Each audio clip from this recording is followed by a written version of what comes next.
AhHa Broadway.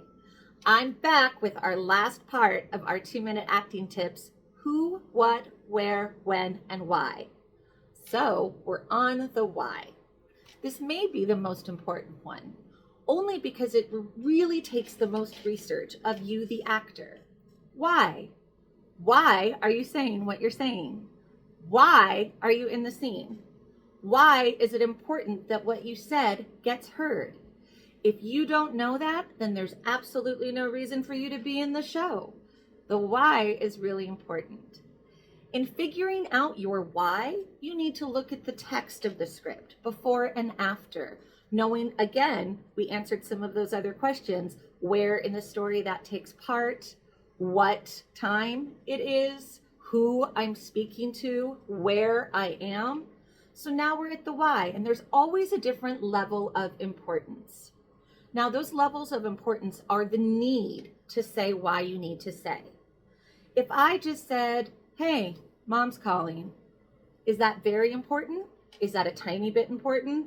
Or is it a middle importance? But if I said, hey, you won the lottery, you won $1 billion, what kind of importance is that? That would be a pretty high importance if I was winning the lottery. So knowing why you're saying it and how important it is. So why and the level of importance.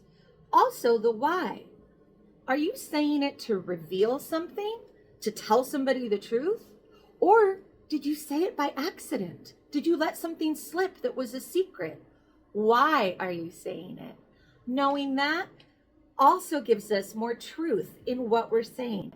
So knowing the why, how does it fit into the story? Everything is said for a reason, whether that's to tell more about the individual characters or whether that's to further the plot or the story along.